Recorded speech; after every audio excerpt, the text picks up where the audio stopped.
Hey guys, I wanted to thank everyone for supporting the channel. We reached 50 subscribers a while back, and thank you so much for supporting me. I wanted to give you all a little treat in this video, so I chose Warhammer. Let Uncle Eric tell you all. Have a seat on my knee and... Oh, for fuck's sake, we're all grown-up people. So you can sit on your own damn asses, okay?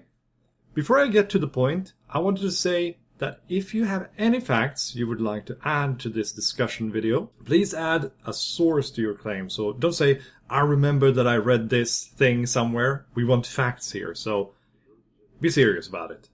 Remember that all of that which I will discuss in this video are clearly hypothetical hypotheses about fictional characters in a fictional universe. Now, let's get started. The question, if Space Marines can have sex and or reproduce, is something that shows up a little bit now and again in different forums around the web. I read a few myself, and I was introduced to the idea by the now cancelled webcomic Turn Signals on a Land Raider. So, can Space Marines have sex and or reproduce? The answer, I would say, is both yes and no. So let's talk about that. I've looked through several forums, read some of the main literature and some Black Library books, but I haven't read the White Dwarfs because there are far too many and they're really hard to get my hands on, so I haven't been able to read any of those at all. So if you know any sources in them, please let me know. And what I have found so far in what I have read is that there are no specific mentions of loyal Space Marines having sex or reproducing at all.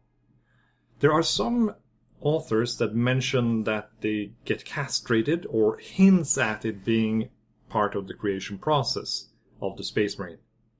When new Marines are created, it's a long and arduous process.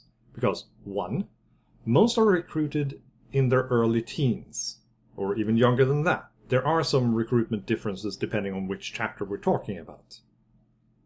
2, the male teenage hormones are important for the developing process and the creation process, because the hormones are used to make sure that the muscles develop in a favorable way. 3, due to the massive reliance on hormones for muscle growth, castration will not happen, chemical or physical otherwise, since that would impede the novice's development. Keep in mind, though, that since the gene seed and implants are targeted to the male gender, and the hormones are developed by male teens. During the initiation, the novices are transformed into Space Marines through genetic implants, chemical treatment, psychohypnotic therapy, and indoctrination. The process does not mention castration, but it is possible that it renders the new Space Marine infertile. This is also a subject that isn't really mentioned in the literature 100%. Many have mentioned that salamanders take wives, or white scars take wives, or space wolves take concubines.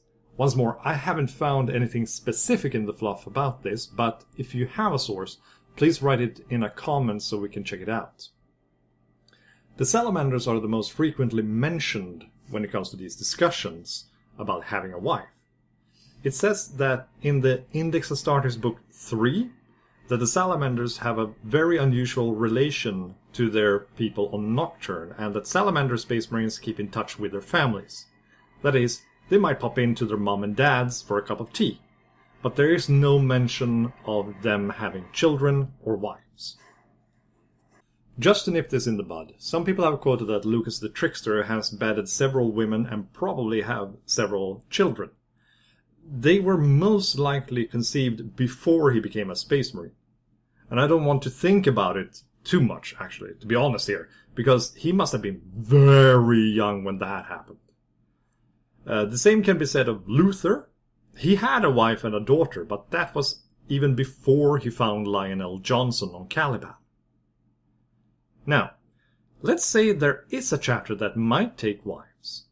There might be several reasons for this. First of all, a Space Marine's life is full of danger, and spending a lot of time away from their home world or monastery and they have much longer lifespans than the ordinary human.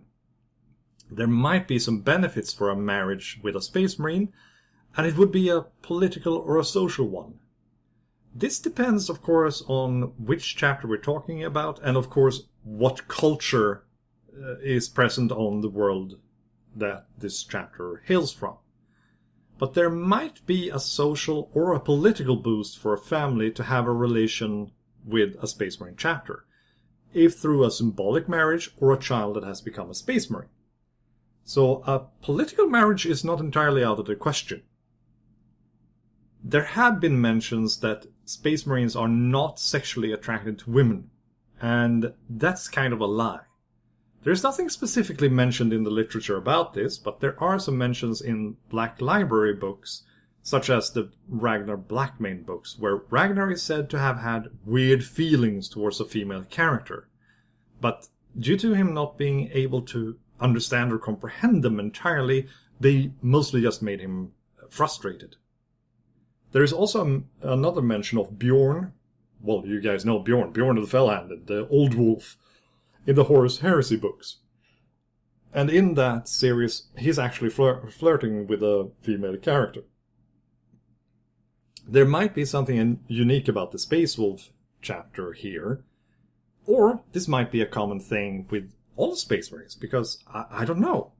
Might be unique to them, or it might be something that is in general happening all around. I have no idea. There's a mention also of Argel Tal in the Horus Heresy book series 2, that he had something going on with a character called the Blessed Lady. But it's supposed to have been a non-sexual relationship that they had, more of a platonic love friendship there. I don't really know exactly what was going on there because I haven't read those books, so I have to take this claim as a hearsay until I can read it for myself. Now, let's talk about sex. Traitor Marines probably indulge in sex, most likely with demons like demonettes, and it is actually hinted at in, amongst other, this book. I'm not going to discuss the Horus Heresy era too much, since there are Space Marines and those who are like half Space Marines, those guys who were too old to go through the entire change process, that got like some kind of half transformation into Space Marines. Now, let's put it like this. Space Marines are basically defined as post-human, sometimes even discussed as a different species from the Homo sapiens, the Homo Astartes. This could make it impossible for them to actually be able to breed, even though hybrids do appear in nature, like a mule or the liger. Some of these hybrids are sterile, some can actually reproduce too. It depends if Homo sapiens and Homo Astartes are actually genetically compatible enough to be able to conceive a child. But this is a question we cannot answer right now. This is not the only thing we have to consider when we're talking about Space Marine procreation. Space Marines are far larger than your regular human. They can be between 7 to 8 feet tall when not in power armor, and they can weigh about 705 pounds. Please note now that there is no fluff pointing out exactly how much a Space Marine weighs. This is mostly an educated guess from reading the role-playing game, I can't remember, the Death Watch I think it was, from the Fantasy Flight games. Height is a bit more uniform, but there are differences in the fluff too on how tall a Space Marine is. And there are probably a few Marines even taller and heavier than that. I'm a relatively tall guy, I'm about 6'2". Now, women on average, worldwide, I've actually calculated this. Like, what is the average height for a woman all around the world? And it's about 5 foot 4.5 inches. There are most likely size differences, of course, between men and women all over the Imperium, depending on which habitable planet, ship, or space station they hail from, of course. But this is talking hypothetically from the data we have right now. Keep in mind now that a Space Marine's reproductive organs would be proportional to their height. This is because the growth hormones used to create them are produced by their implants and their own bodies. It would not be like the genitals of a steroid user that will shrink due to them using steroids that are not produced by the body. This would give a Space Marine massive genitals, when you think about it. We're talking about seriously big adamantium balls for real here. At least compared to a regular human. That's one factor that might make sexy times quite difficult and uncomfortable. The second thing is that the Marines are incredibly strong. Combine that with a serious anger issue and the sexual partner might not survive the encounter. But okay, let's say that even after everything I've mentioned, the Space Marines does manage to make a woman pregnant. There are still some problems that might arise. Due to the difference, the hybrid child might not survive long enough to actually be born. If it does survive, the only thing that will happen most likely is that you'll get a rather large and probably a very healthy child. This is really hard to say exactly what would happen with the child due to genetics. We have far too limited information about Space Marine genetics to make it even a proper guess. But whatever offspring that would be born would not be a Space Marine, since it is the implants that make the Marines. Back in the grandpappy days of Warhammer 40K, when it was still called Rogue Trader, there were some interesting things going on. There were some really hilariously weird and some really cool stuff. Like, back then, Space Marines were these cool Space Knight police dudes that chilled out with, after a long day of protecting the Imperium with a beer, you know, sitting around there, enjoying it with their beaky helmets and everything. There was some serious heretical abominations going on in the Ultramarines chapter, namely Ilian Nastasi. He was a frickin' half-elf and chief fucking librarian of the chapter. I can't believe all this heresy! On a side note, the Master of the Forge, Samuel Dexter, also the Ultramarines chapter, was born a slave. And I shit you not, it actually says that his mother was a slave in the employ of the chapter in the Rogue Trader book. And due to that, he was also the property of the chapter and was later recruited to become a Space Marine. It goes, of course, well with the Roman theme the Ultramarines had going in the beginning. But still, how's that for a squeaky clean and perfect Ultra Smurfs? Huh? Matt Ward, do you fucking hear me? Well, back to business. If baby making was a viable way to recruit new Space Marines into a chapter, then the Imperium would have giant baby making factories where Marines went nuts with the women in there. This is not a nice picture I'm painting, right? The Imperium may be grimdark, but it's not that grimdark. Considering that Games Workshop aims their products towards both young and old, of all genders, creeds, and nations, this wouldn't be something that you'd put into the fluff. But still, it's a viable idea, if this could have worked. Eugenics have been tried by the Crimson Fists, and it's actually written down in the Crimson Fist series about the Rin's world. But let's just say that whatever it was, it failed miserably.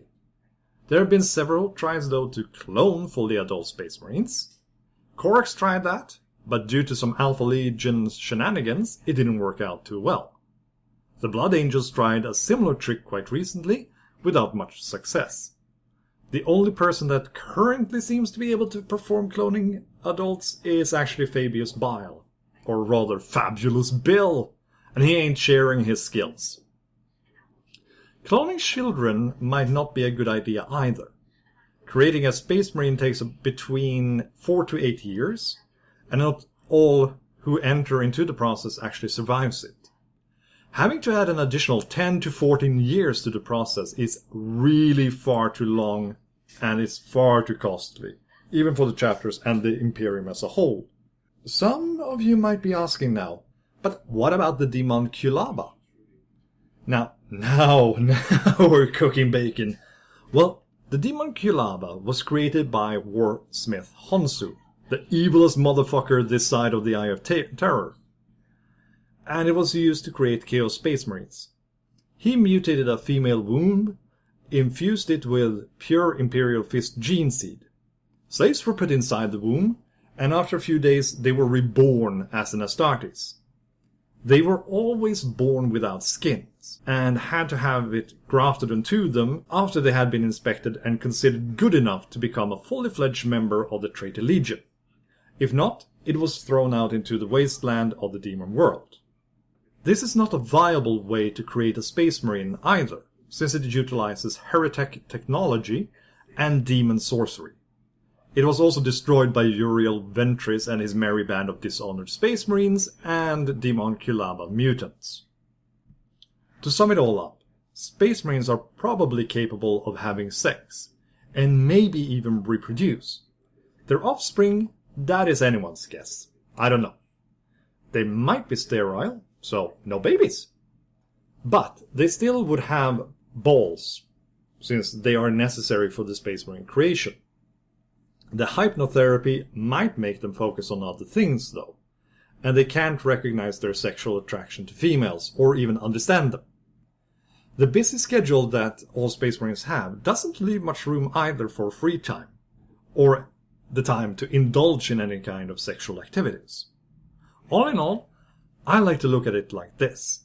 Space Marines have a sexual drive and frustration due to it, which they can't understand, which is the reason why they are so angry and frustrated and killy at all times.